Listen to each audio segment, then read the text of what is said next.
সেনাবাহিনীর পোশাক পরার ওপর নিষেধাজ্ঞা জারি হলো। বাইরে কেউ সেনাবাহিনীর পোশাক পরলে দিতে হবে জরিমানা, হতে পারে জেলও। সেনার পোশাক বিক্রি করলে দোকানদারকেও জেলে যেতে হবে।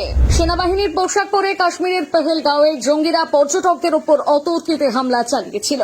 সেনাবাহিনীর পোশাক পরে থাকায় পর্যটকরা প্রথমে জঙ্গিদের চিনতে পারেননি। সেনার পোশাক পরা জঙ্গিরাই পরে ওদের উপর হামলা চালিয়েছে। পেহেলগাঁওয়ের ঘটনার পর সেনাবাহিনীর পোশাক পরা নিয়ে নিষেধাজ্ঞা জারি করা হলো। এখন থেকে কেউ আর সেনাবাহিনীর পোশাক পরতে পারবেন না, দোকানেও বিক্রি করা যাবে না সেনাবাহিনীর পোশাক।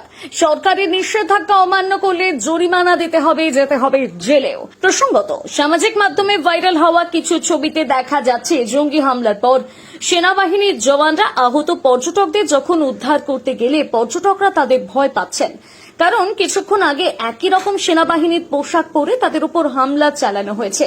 ফলে উদ্ধারকারীরা সত্যিকারের সেনা জওয়ান নাকি জঙ্গি, পর্যটকরা তা বুঝতে পারছিলেন না।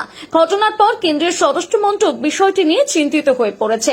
ইতিমধ্যে যোগী আদিত্যনাথ উত্তরপ্রদেশে সেনাবাহিনীর পোশাক পরার উপর নিষেধাজ্ঞা জারি করল।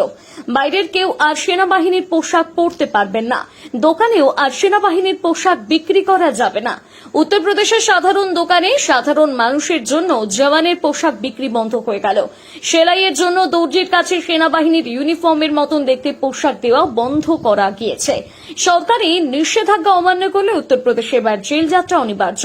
যোগী রাজ্যে দর্জির কাছে সেনার পোশাক বানাতে গেলে তাকে সচিত্র পরিচয়পত্র দেখাতে হবে।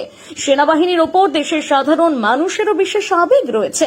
সেনা জওয়ানদের শ্রদ্ধা জানাতে বাইরে অনেকেই সেনাবাহিনীর পোশাক পরেন, তাতে বিভ্রান্তির সৃষ্টি হচ্ছে। সেনার পোশাকে কাশ্মীরে জঙ্গি হামলার পর কেন্দ্রীয় স্বরাষ্ট্র মন্ত্রক বিষয়টি নিয়ে ভাবনা চিন্তা করছে। যোগী রাজ্যে নিষেধাজ্ঞা জারি হয়ে গেলেও গোটা দেশে এখনও তা কার্যকর হয়নি। কেন্দ্রীয় স্বরাষ্ট্র মন্ত্রক গোটা দেশে সেনাবাহিনীর পোশাক পরা ও বিক্রির ওপর নিষেধাজ্ঞা জারির পথে হাঁটছে।